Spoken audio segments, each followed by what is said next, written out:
This episode of The Whistler is brought to you by the WOTR Radio Network. For more information on the WOTR Radio Network, Classic Radio Rewind, or its 4 live streaming old-time radio stations, visit WOTRradionetwork.com. Listen at the end of the following program for an important announcement regarding change of time. Have you heard the strange tales of the Whistler?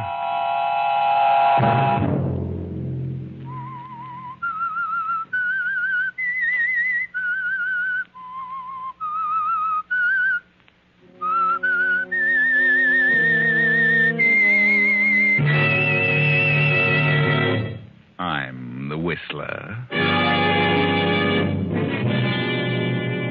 No, I can't go on.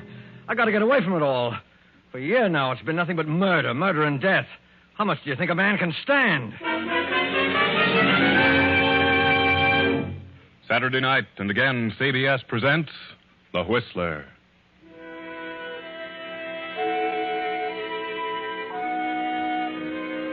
I, the Whistler, know many things, for I walk by night. I know many strange tales, many secrets hidden in the hearts of men and women who have stepped into the shadows. And so I tell you tonight the odd story of the blank wall.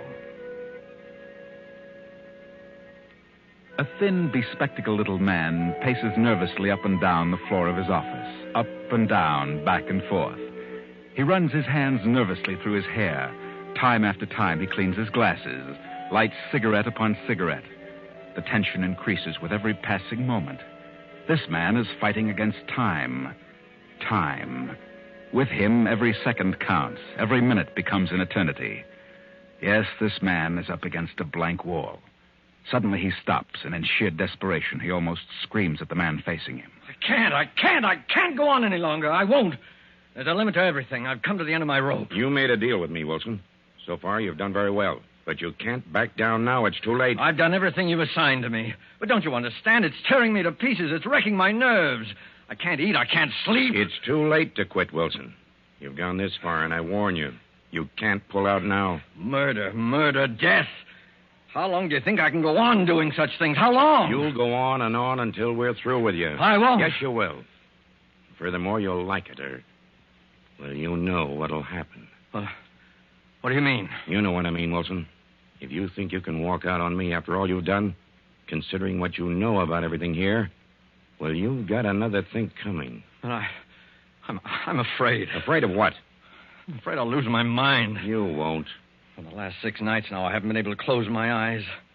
All I can see is poor Gregory Hellman. Hellman? Yes, awake or asleep, all I can see is his body buried in the cellar. And 2 weeks ago, it was John Henderson, dying in agony. I wake up in the middle of the night screaming. Oh, nonsense. On the surface, I'm a quiet, gentle person. No one around me knows the awful things that go through my mind. That's what I'm afraid of. What? Oh, that I'll suddenly go haywire. Look, Griskin, you've got to let up on me, for a while at least, or I'll crack up. All right, Wilson. All right. We'll give you a rest. You will, Griskin? Yes. After this one. What? Which one? Olivia Martin. Olivia Martin? Yes, Olivia Martin. Oh, what's wrong? I thought I'd worked that all out. Oh, the plan's fair, but there are a couple of loopholes, Wilson. And one thing we don't want is a loophole. Right? We've never slipped so far. We can't afford to now. No. Well, all right. I'll check on it. I'll straighten it out. And make it airtight, Wilson. And then can I get away from everything for a while? If you plan it so that Olivia Martin takes the rap for everything, then I see no reason why you can't have a rest from all this. All right, Griskin, I'll do my best, but... But what? Oh, isn't there anyone else who could work it out? No. Only you, Wilson. And you'd better start now. Understand? Yeah, I understand. I'll be back around 5:30, and I'll expect a foolproof plan. I mean one with no holes in it. So long, Wilson. Yes. Well, Wilson, you're on the spot, aren't you? You heard what the boss said. No loopholes, no slip-ups. And Olivia Martin must take the rap. But just how are you going to plan this murder, Wilson? Olivia Martin, husband Fred Martin, wealthy advertising executive. How? How can I work it out? Oh, you can do it, Wilson. You can do it. You've planned things like this before. And the one who really did it was never caught. But Olivia Martin is innocent. You're very clever. You can concoct something and make everyone believe it, whether it's true or not. Yes, but what? I'm up against a blank wall. Come, Wilson. A professional killer, a murderer, one who knows all the tricks, up against a blank wall. Yes. There must be some way. Yes. Why don't you plan this one in reverse? Look at it from the standpoint of the detectives. Start with the moment Olivia is accused and trapped. Think in reverse, Wilson, and work backwards. Yes. I'll start with Olivia when she's caught. That's right. Now, supposing it's this way. Suppose Olivia Martin had returned to her home in New York. The plane she was flying crashed, and her husband's secretary, Doris Hammond, was killed. Now, Fred Martin, Olivia's husband, who has been living at his club, goes home to question Olivia. Hello, Olivia. Fred. Oh, Fred, it was terrible. I can imagine. I'm sorry, Olivia. I don't know what happened. All of a sudden, my motor went dead. I couldn't find a clearing anyplace. I thought I saw a place, but it was more trees, and with no motor, I couldn't pull up in time. Where were you going, Olivia? Why, well, after you left for the club, I got to thinking things over, and I just couldn't remain another night in this house alone. So I decided to go to my sister's in Detroit. I see. Poor Doris, I was never so shocked in my life. Fred, I'm so sorry. So terribly sorry. No, get hold of yourself. You couldn't help it. I know how you must feel, Fred. I'll certainly miss her. Can you ever forgive me? Well, of course, Olivia. I never want to fly a plane again, never. Tell me, how did Doris happen to be with you?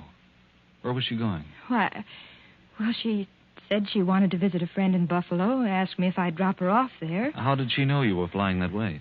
Well, I went to your office and told her I was going to Detroit and asked her to draw some money for me. I told her I'd be glad to put down in Buffalo. I can't imagine why she'd leave the office in the middle of the week to visit friends out of town. Maybe she had some business to attend to on the side. Olivia, are you telling me the truth? Why, what do you mean? Have you told me the real reason why you wanted to leave town? Certainly. Are you sure you weren't carrying out a plan? Plan? Didn't you have a definite idea in mind when you wrote that note to me at the club? Note? Yes. You seem to have forgotten the note. Why don't you tell the truth, Olivia? Weren't you running away from something? Running from what? Why don't you tell the truth? Yes. Yes, I did make up my mind to do something terrible. I was going to kill her. And myself. But after I mailed the note to you, I seemed to come to my senses. I couldn't go through with it. So you decided to forget the idea and go on to Detroit? Yes, I swear I changed my mind about killing her. I just couldn't be a murderer. You expect me to believe that? I know what you think, the note and everything, but I didn't do it. The note is certainly evidence against you. Where is the note? You must destroy it, Fred. Don't tell anyone about it. What time did you talk to Doris at the office? About noon, I think. And you mailed the note the night before? Yes. Left town at 5? Yes. What did you do in the meantime? I can't remember. I'm so confused. I went shopping for a while. Are you sure? I changed my plan to kill her by the time morning came. You're going to have a hard time proving that. It's the truth. The police think you did kill her. Police? What do they know about it? They were waiting for me when I got back from Boston. They'd already found the note at my club. That's where you made your big mistake, Olivia. But The detectives are here now. They want to talk to you. Come in, Captain Evans. Thank you. Olivia, this is Captain Evans. Good morning. He'd like to ask you a few questions. Yes.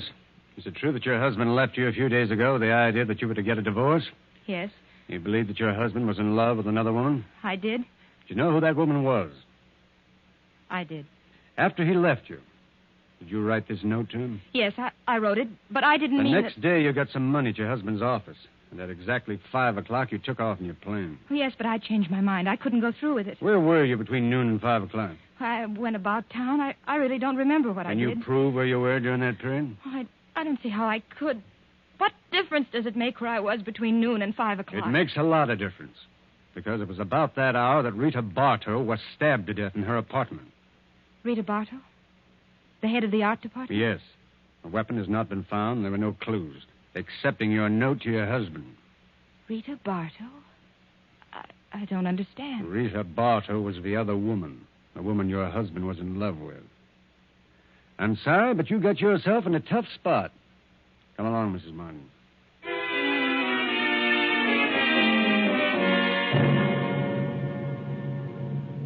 Well, there you are, Wilson. Conclusive evidence against Olivia Martin as the murderer of Rita Bartow. Olivia will never be able to prove where she was between noon and 5 o'clock when she took off. Rita Bartow was dead, stabbed, no weapon found. But why should Olivia kill Rita Bartow? Because Olivia knew her husband was in love with another woman. That's what she said in the note. That's right. But what about that note? How can I manage that? Oh, you can do that easily, Wilson. Someone as clever as you are can arrange a detail like that. Now, let's move back to the day of the plane crash. The day when Doris Hammond, Fred's secretary, was killed in the plane flown by Olivia. Olivia, we are presuming, has told Fred that Doris was going to visit friends in Buffalo. Now, let's see what happened between New York and Buffalo. How far have we come now, Mrs. Martin? Oh, I don't know, about 75 miles. That was quite a storm back there. Hope we don't run into any more. I don't like a plane during a storm. I don't know anyone who does. Doris, aren't you just a bit upset over this trip? What do you mean? Just that. Do I seem upset? Yes. Is something preying on your mind? Yes, there is something bothering me. A guilty conscience? What? Isn't that what it is? What are you talking about? Are you looking forward to a nice visit in Buffalo? Well, I don't consider it a visit. It's part of my job. And a very pleasant job, too. I'm sure you'll miss the job and its attending interests. Working late at night, several nights a week. What do you mean by that? Why should I lose my job? Your job isn't all you're going to lose. What? Fred isn't in Buffalo. Where is he? I don't know, but wherever he is, you'll never see him again. Put this plane down. Let me out. You're mad. I'm going to put it down. Straight down on its nose. What? Fred won't think you're so attractive the next time he sees you. You can't do this. You can't. Put that key back in the switch. I won't. Give me that key. Pull up. Those trees. Pull up.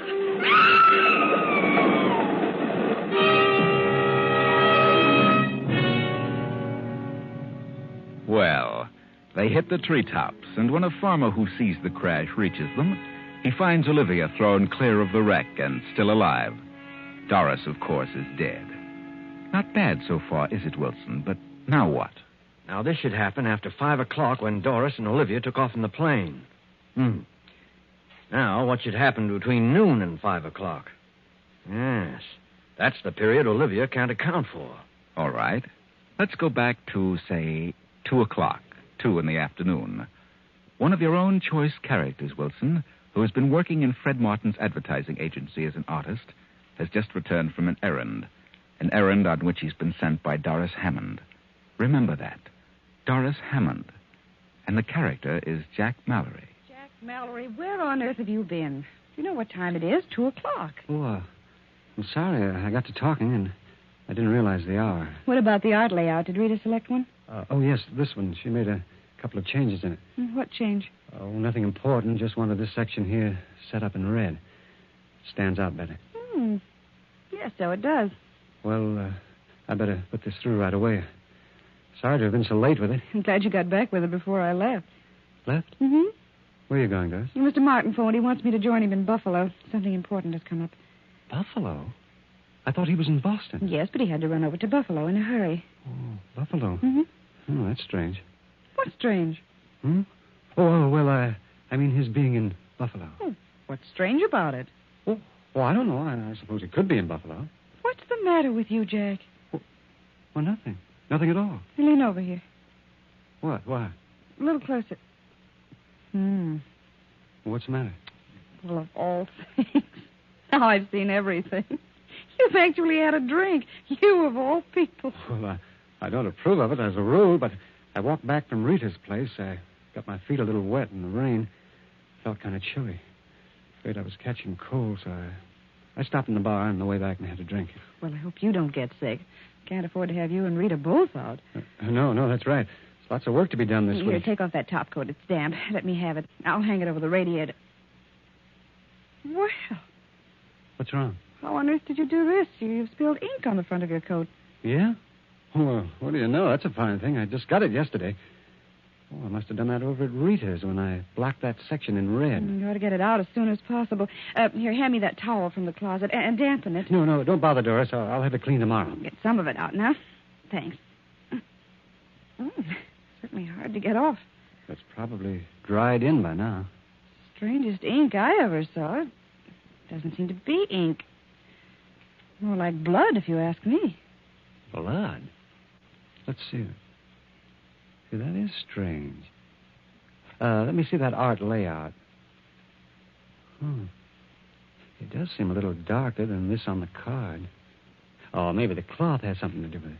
Perhaps. Better let the cleaners worry about it, huh? What time are you leaving, Doris? In a few minutes. I'm flying from the airport around 5. Well, good luck, Doris. I'll see you in a few days. Thanks, Jack. Take care of yourself.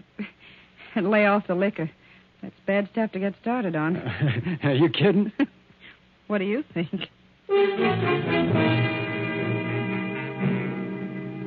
For a few moments, Doris stands staring after Jack as he passes through the door to the outer office.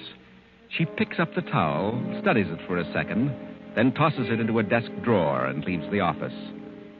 Now, Wilson, what happened preceding the incident we've just worked out? Well, suppose it's arranged that Olivia Martin visits her husband's office and calls on Doris, her husband's secretary. Good afternoon, Miss Hammond. Oh, how do you do? I'm in rather a hurry. I have a number of things to do this afternoon. Help you? I suppose you're quite busy yourself. Yes, my work always doubles when Fred leaves town. Fred? Yes, Mr. Martin. Oh, yes. My husband. I suppose it does seem strange for an employee to call him Fred. But for some reason I've gotten into the habit and can't seem to break it. He doesn't seem to mind, however. Is that so? After all, you're like one of the family, aren't you, Miss Hammond? Yes, I've been here for several years. You've been Fred's private secretary for how long now? Almost a year. Pleasant work, is it? Oh, you've no idea how absorbing this business can be, Mrs. Martin. I realize that it must have a certain amount of extremely interesting moments. You should drop around here more often, Mrs. Martin. How right you are. Things might have been different. Different? Yes, I mean if I'd taken an active interest in the business. Well, at times it gets rather dull waiting at home, especially on long evenings when one's husband has to stay in town on business. But I mustn't take up your time with personal problems. I want you to have a check drawn to me for $500. Very well. I'll attend to it at once. Have you heard from Fred since he left? No, I haven't. He phoned me this morning. He did? He left an important paper at home, and he knew I was flying to Detroit tonight to visit my relatives. Yes. So he wants me to drop it off for him at Buffalo. Buffalo? I thought he was in Boston. He was, but he had to rush over to Buffalo. Some unexpected business came up. He says he needs you very badly. He wants me to come to Buffalo? Yes. I told him I'd notify you and bring you with me. I'll be leaving the airport about 5. Well, I'll meet you at the airport. Is there anything in particular he wants me to bring? No. Nothing but the paper he left at home. Very well. I'll be at the airport. Do you mind flying, Miss Hammond? No, not at all. That's good. I'll see you at 5.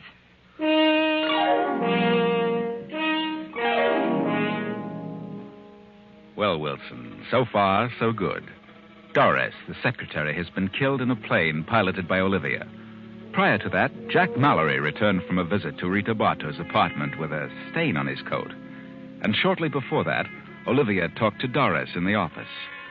Now, what happens while Olivia is wandering about town till 5 o'clock, the time she took off from the airport? Well, it was after 2 o'clock when my man Jack Mallory, who was working in the art department, returned from Rita Bartow's apartment with the art layout. Doris had sent him there about noon. All right. Now, let's see what happened while he was at Rita's. Oh, hello, Jack. Doris phoned me. Said you were bringing that layout over. Oh, yes, Rita. The client wants you to pick out the one you want to use for the display. I know. How do you feel? Oh, all right. I just didn't feel like coming to the office today. Oh? Well, Doris said you were ill. Had a bad cold. Huh? Oh, no, not too bad. I'll be all right tomorrow. No, I see. Well, here are the layouts for next week. Which one do you want? Well, I'd planned on this one, but I think you should make this section in red. Mm-hmm, I see. Well, that's easy. I'll fix it up in a jiffy. Well, it'll stand out better that way. We'll run this other one for the week following. Okay. Hey, you look mighty lovely, Rita. Thanks. Where are you going all dressed up? Shouldn't you be in bed? Why, I've got to go out of town this afternoon on that Henderson deal. I wanted to put it off till next week, but, well, Mr. Martin insisted that I get it settled as soon as possible. You shouldn't be running around too much, darling. Well, I don't really have a cold. It's that sinus trouble again. Why don't you try a change of climate, Rita? Change of climate? Uh-huh. Yes, you could take that job in California. Quit Fred Martin after all he's done for me? Fred Martin isn't the only advertising man in the world. No. I should think you'd like California, Rita. I've always wanted to go there. I've had an idea I could do very well. Some nice jobs in the movie art departments. Well, I'm not interested in movies. I've thought about going out there and settling down, buying a nice little home and really enjoying life. Why should a bachelor do all that? You have ideas about getting married, Jack? Yeah. Yes, I have, Rita. Well, good. I'm glad to hear it. What time's your plane leave, Rita? At 2. How about a little lunch while you're waiting, huh? Very well. We'll leave your bag here. We'll pick it up later. All right. I've got something important to talk to you about, Rita. Important? Yeah. Well, I got a nice raise this week. Well, that's fine, Jack. I want to ask you a question about you and me. Yes. Well, go ahead. No, not now. Come on. We'll talk about it during lunch, huh?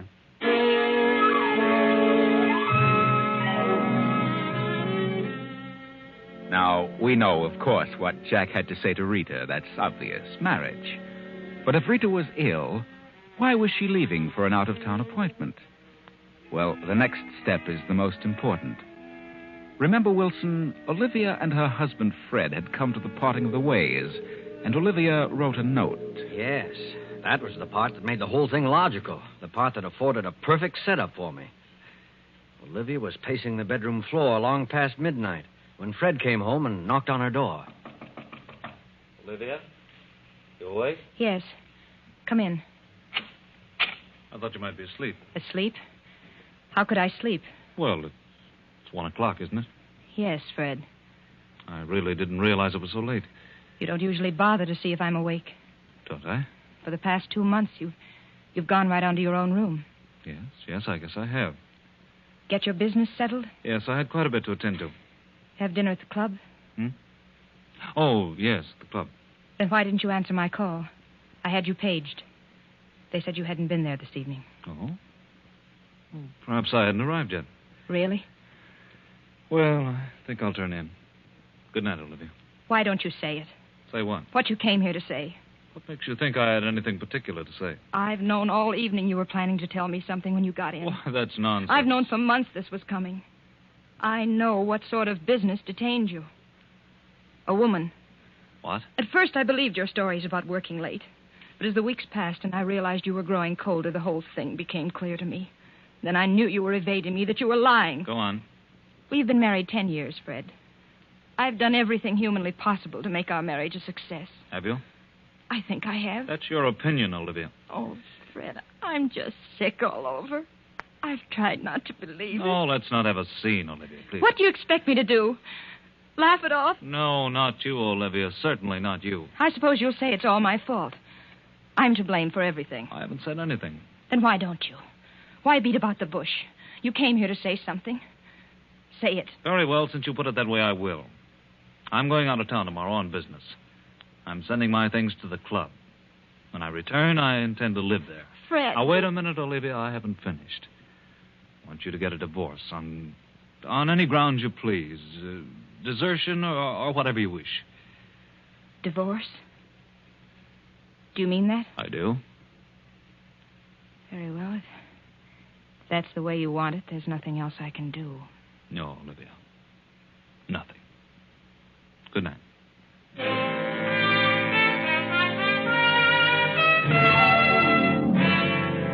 Well, there you are, Wilson. That was what led up to Olivia's writing the note to Fred at his club. The note that made this whole thing possible. She mailed it the following night. That note was the complete evidence against her, Wilson. What does it say? Fred, the very thought of losing you, the thought of divorce, the thought of giving you up for another woman is more than I can bear. The shame, the disgrace, the scandal of it all would, I know, drive me insane. Regardless of what you may think, I refuse to accept the responsibility of the failure of our marriage. I know who caused it, and I know who she is. You'd never be happy with a woman of her type. You'd be throwing your life away. I refuse to give you up to her, and so I have made a decision. Goodbye, Fred. Olivia. Now, Wilson, because of that note, Olivia will be accused of the death of Rita Bartow because Rita was really the woman her husband was in love with.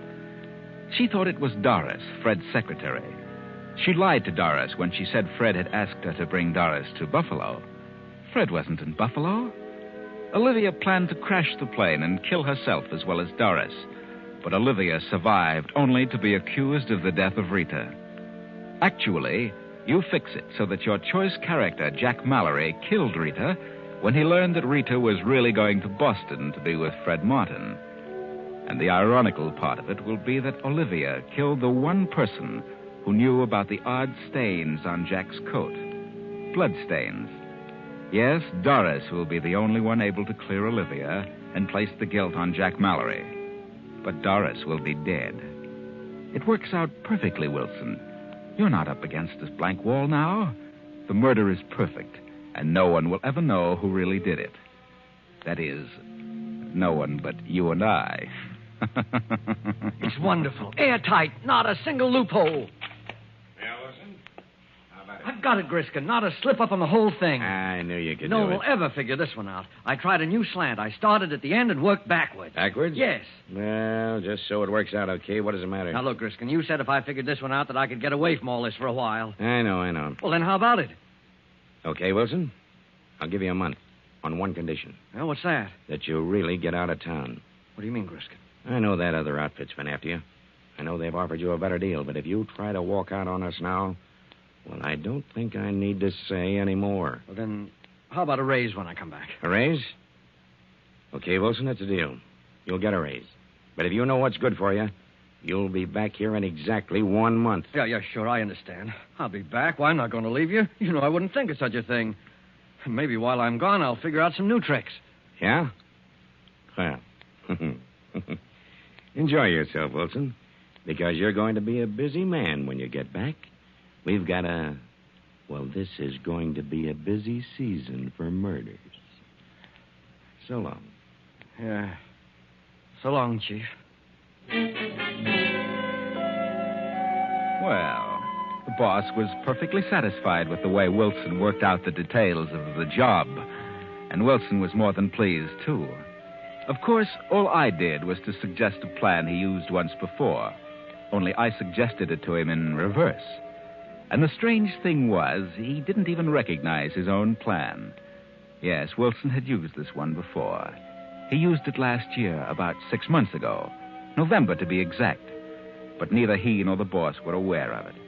In other words, a plot is just as good worked backwards as it is forwards.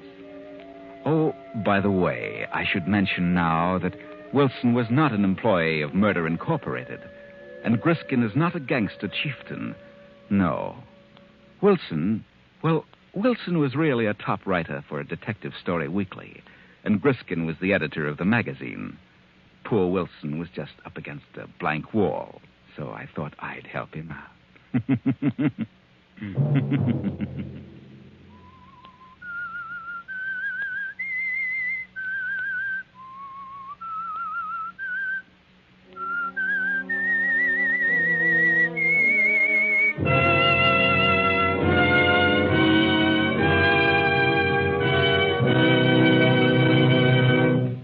Beginning next week, The Whistler will come to you at a new time.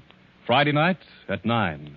Remember, next week, Friday at 9 p.m.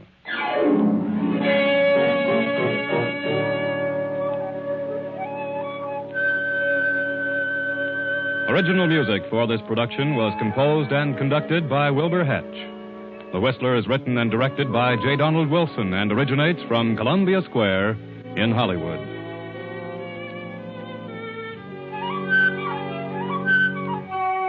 This is CBS, the Columbia Broadcasting System.